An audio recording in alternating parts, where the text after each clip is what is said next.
안녕하세요. 아랍비숑입니다. 이번 시간은 무라카미류 에세이 두 번째 시간입니다.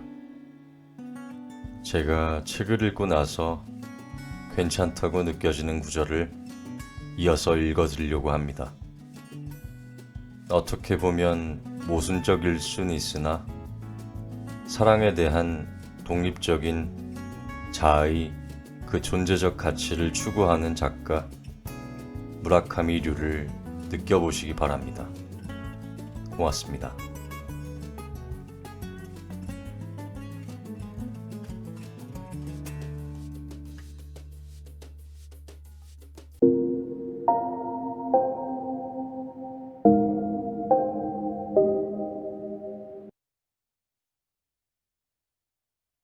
자신의 취향을 아는 것부터. 독자 3단 코너를 읽었는데 글쎄 고민거리는 참 가지가지였다. 독자 3단 코너의 내용은 대체로 내가 좋아하게 된 그이가 라는 말로 시작한다. 좋아진 그이가 예전의 애인하고 헤어지지 않고 있는 것 같아요. 내가 좋아하게 된 그이가 호스트 클럽에서 일하고 있는데 그만두게 할 수는 없을까요? 좋아하게 된 그 사람이 소극적이라 마음을 털어놓지 않습니다. 등등. 그 사람이 왜 좋아졌는지 나로서는 흥미가 있는 부분이지만 그런 얘기는 아무도 해주지 않는다. 사람은 아무 이유 없이 남을 좋아하게 되는 것일까? 카레 라이스를 좋아하는데 이유는 필요 없다 등의 이야기를 자주 듣는다. 카레 라이스를 절대로 못 먹는 사람도 있다. 정말로 아무런 이유가 없을까? 친척 중에 야채를 전혀 먹지 않는 여자아이가 있는데 그녀는 어렸을 때부터 부모가 야채를 먹으라고 강요해서 거꾸로 아주 싫어졌다고 한다.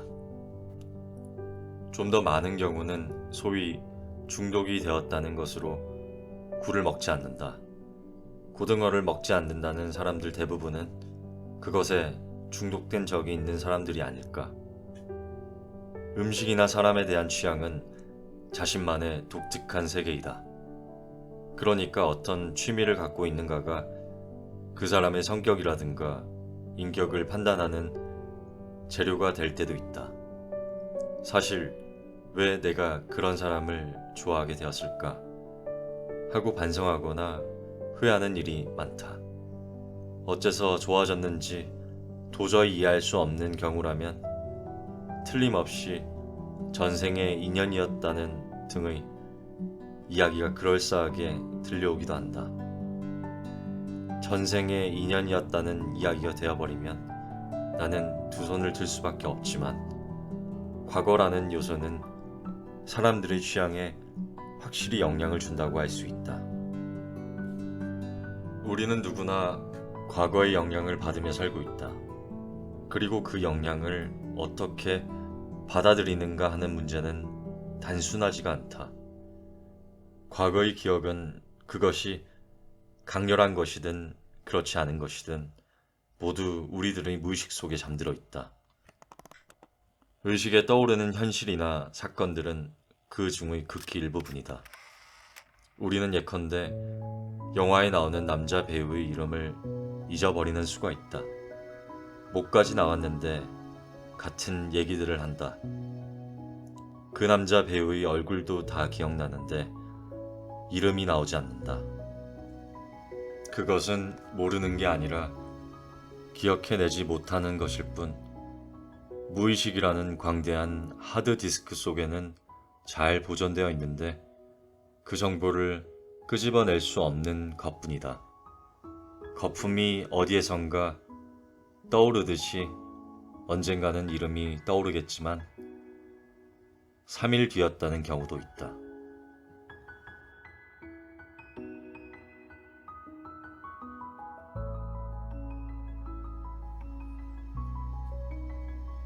자립하지 못하는 남자를 알아볼 수 있을까?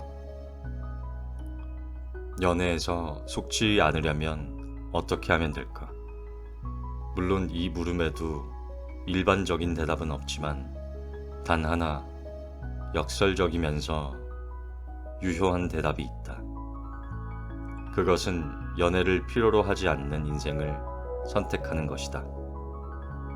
연애에 기대지 않아도 되는 충실한 인생이라고 하는 편이 정확한 이야기일 것이다. 그것만이 연애에서 속지 않을 유일한 방법이다. 물론 연애라는 것은 일종의 정신적인 게임이니까 그 가운데 거짓은 처음부터 잠재되어 있다. 연애에서 속았다고 하는 것은 독신인 줄 알았는데 처자가 있었다든가 의사라고 했는데 호스트였다던가 그런 얘기가 아니다. 상대방이 자립한 인간이 아닌 것을 알아보지 못했다는 얘기다.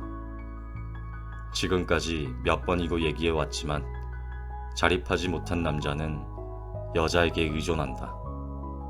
의존당하면 자존심이 부추겨지고 이 사람은 내가 없으면 안 된다고 생각하게 되므로 처음에는 꽤 기분이 좋다.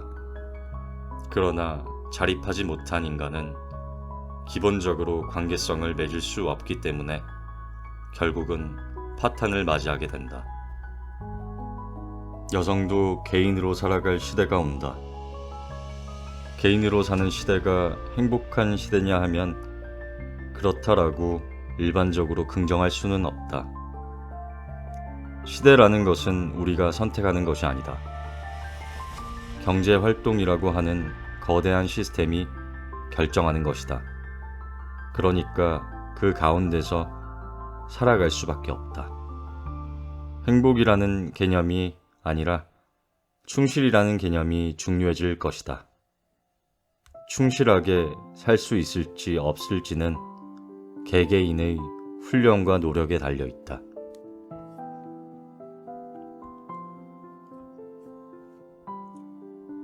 바보들이 하는 거짓말을 믿어서는 안 된다. 착각하지 말기를 바라는데 성공한 사람이란 좋은 대학에 들어가고 대기업이나 엘리트들이 모이는 관청에 다니고 있는 남자가 아니다.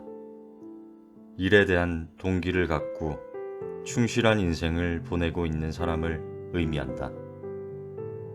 그런 사람이 사회 전체의 몇 %밖에 되지 않는 시대가 당분간 계속될 것이다. 불안정한 탈근대화 가도기가 당분간 이어질 것이며 아이들은 여전히 좋은 대학에 들어가라, 대기업에 취직해라, 사법고시, 행정고시만 붙으면 인생은 장밋빛이다 등의 거짓말을 들으며 자라고 있기 때문이다. 늘 실업과 이직의 불안에 노출되어 있고 언제 나고 자라는 낙인이 찍힐지 몰라 벌벌 떨고 있는 남자는 연애를 할 수 없다. 자기에 대해 자신이 있거나 또는 자신을 가질 만한 확실한 목표를 갖고 있는 남자가 아니면 연애 같은 것은 못한다. 이 책에서도 여러 번 썼지만 자립하고 있지 않으면 타인과 관계성을 가질 수 없는 것이다. 의지해 오는 것이 좋다는 여자도 있을 수 있다. 의존해 오거나 당신이 없으면 살 수 없어 라는 말을 들으면 좋아하는 여자도 있을 것이다. 그러나 당신이 없으면 살 수 없다는 말은 틀림없이 거짓이다.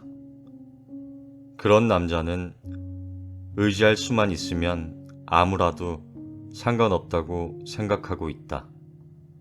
응석을 받아줄 여자라면 누구라도 괜찮은 것이다. 그럼 이제부터 여자들이 어떻게 하면 될까? 어떻게 하면 충실한 사랑을 할 수 있을까? 잡지를 보면 그런 어드바이스를 얻을 수 있던 시대는 끝나가고 있다. 자기 혼자 생각할 수밖에 없다. 우선은 남자가 비싼 이탈리아 요리를 사준다고 좋아하지 말자.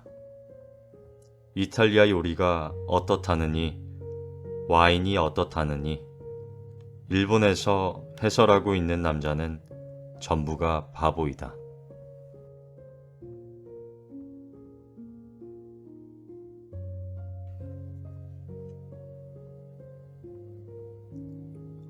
당신의 희망은 어디에 있는가? 이탈리아의 페루자는 아름답고 요리도 와인도 싸고 맛있지만 나는 소설이라든가 에세이를 쓸 때 역시 먼 일본을 생각하게 된다. 일본의 현상을 우려하고 있는 것은 아니다. 우울하다고 생각해봤자 무엇 하나 해결되지 않는다. 어떻게 할 수는 없을까 생각해봤자 소설가 한 사람의 힘 따위는 한계가 있고 무엇 하나 할 수 있을 리가 없다. 그렇지만 최근에는 희망이라고 하는 것에 대해 생각하고 있다. 내가 어렸을 때 희망은 금방 손에 들어왔다.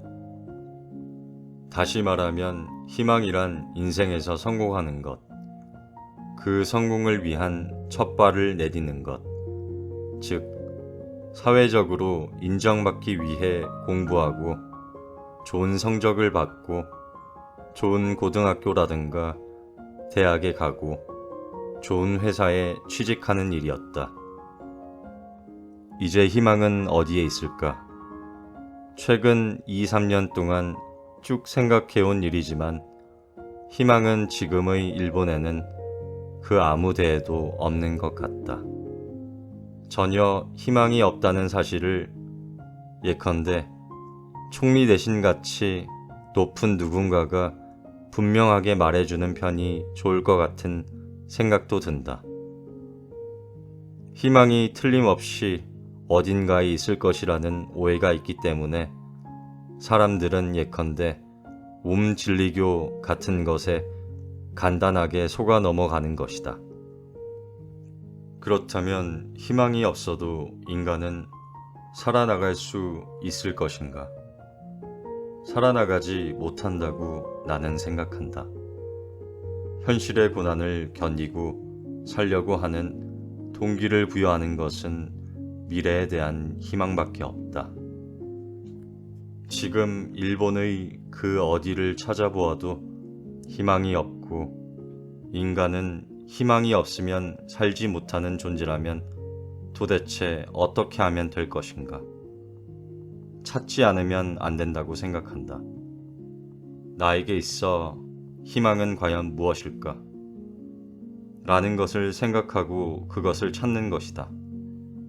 예컨대 음식의 경우 우리들은 음식 없이는 살지 못하지만 오키나와 제도 등의 무인도가 아닌 이상 일본에서는 음식물을 찾을 필요가 없다. 우리들은 슈퍼마켓에 식료품을 찾으러 가는 것이 아니다. 선택하러 그리고 사러 가는 것이다. 예를 들어 지진이라든가 홍수로 자기가 사는 도시가 전멸하고 자위대 등의 도움도 기대할 수 없고 전혀 식료품이 없다는 사실을 깨달았을 때 이대로는 굶어 죽을 수밖에 없다고 실감했을 경우 그런 사태에 부딪혔을 때 비로소 우리들은 식료품을 찾으러 나서는 것이 아닐까? 희망도 마찬가지다. 그러나 식료품이란 자기가 찾는 게 아니고 슈퍼마켓에서 팔고 있는 것이라는 기존 개념에 사로잡혀 있는 상태인 사람들은 위급 시에는 굶어 죽게 될 것이다. 희망이란 자기가 찾는 것이 아니고 누군가가 주는 것이라고 생각하고 있는 사람들은 전혀 희망이 없는 상황에서도 찾으려 하지 않을 것이다.